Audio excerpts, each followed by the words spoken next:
Well, talk about the Peekskill riots, exactly what happened. Okay.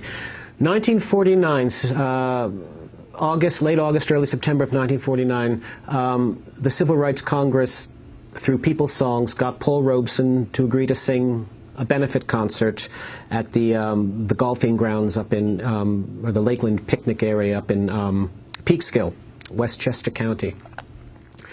And before Robeson even got to the grounds, in fact, he never even made it to the grounds, because for the whole previous week, the Peekskill Evening Star and other local newspapers and the Ku Klux Klan and other right-wing organizations were firing up the populace to prevent Robeson and to prevent his followers from coming to Peekskill. Robeson, it was all this Robeson, Jew-loving commie kind of stuff like that, because Robeson had declared, his crime was declaring in the midst of the Cold War that no African American would voluntarily go to war with the Soviet Union. He'd been to the Soviet Union. He said he was treated with more respect there than he was ever treated in the United States. And for that heresy, he was met with a burning cross on the hills above Peekskill, which kind of proved his point. And so he never made it to the grounds there, but the concert goers did. They were on the grounds there, and they were met by massed gangs of men and women and teenagers hurling rocks and abuse and beating them up with fence posts and baseball bats and destroying the grounds and what have you. And so Robeson is not able to sing at Peekskill that week. But he makes a declaration. He says, "I don't get scared when fascism comes near, like it has at Peekskill." And he says, "I'm going to come back in a week, and I'm going to sing this concert." And in the intervening week, they amass between 20 and 30,000 supporters to protect Robeson and to protect the concert goers, and they make it into the grounds. He sings the concert. He's buzzed by police helicopters, FBI helicopters who try to destroy the sound, but he sings the concert.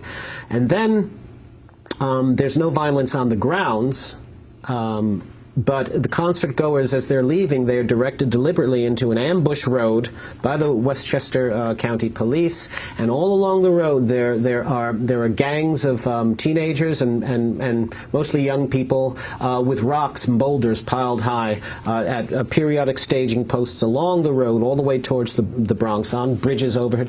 And they are destroying the cars. They're throwing boulders through the windows. Glass is shattering.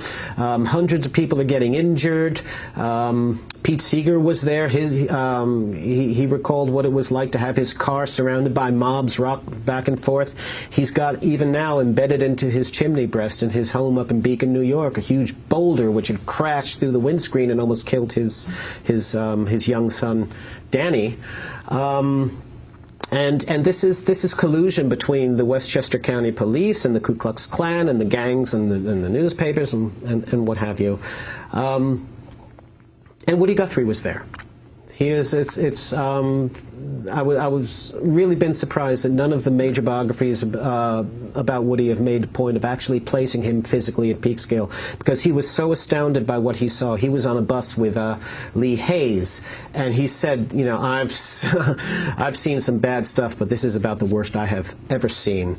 And Lee Hayes remembered that Woody was leading these frightened people in the bus. He was leading them in singing songs like takes a worried man to sing a worried song. I'm worried now, but I won't be worried long. And he's got really good attitude to him. He's making, quite brave jokes like, anybody got a rock? There's a window what needs to be opened back here, things like that. And at one point, Hayes remembered that Woody pinned up a shirt against the window to stop the glass from breaking inwards. And he said, wouldn't you know it?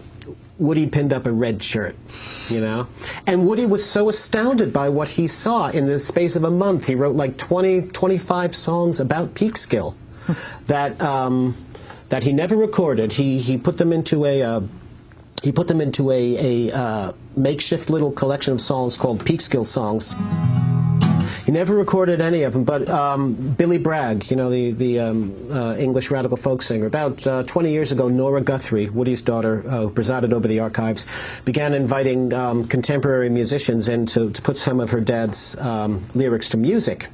And one of these that Billy Bragg put to music didn't end up on the double album that came out of there, Mermaid Avenue, it was called, that he did with Wilco. But they did record it. It didn't end up in the final track, but it's one of Woody's great odes to Paul Robeson and what happened at Peekskill.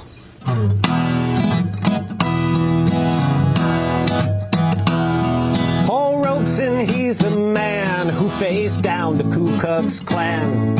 Over Peekskill's golfing grounds, his words came sounding, and all around him there to jump and clap and cheer, I sent the best I had, my 30,000. The Klansman leader said old Paul would lose his head when 35,000 vets broke up his concert.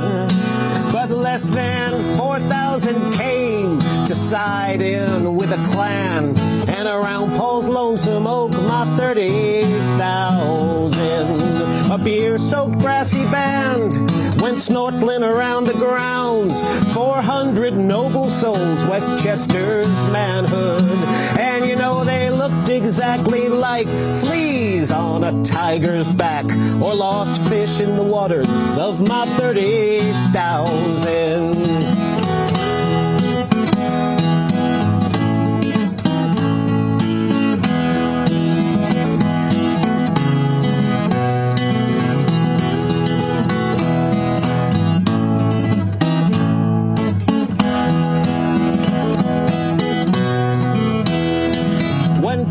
Sung and gone, mothers and babies going home. Cops came with guns and clubs, and they clubbed and beat 'em. Well, I would hate to be a cop caught with a bloody stick, 'cause you can't bash the brains of 30,000. Each eye you tried to gouge, each skull you tried to crack, has got 1,000 friends all along this green grass. You will furnish the skull someday. I'll pass out the guns and clubs to the billion hands that love my 30,000. Each wrinkle on your face, I will know it at a glance. You cannot run or hide, nor duck, nor dodge 'em. And your carcass and your deeds will fertilize the seeds of the ones who stood to guard my 30,000.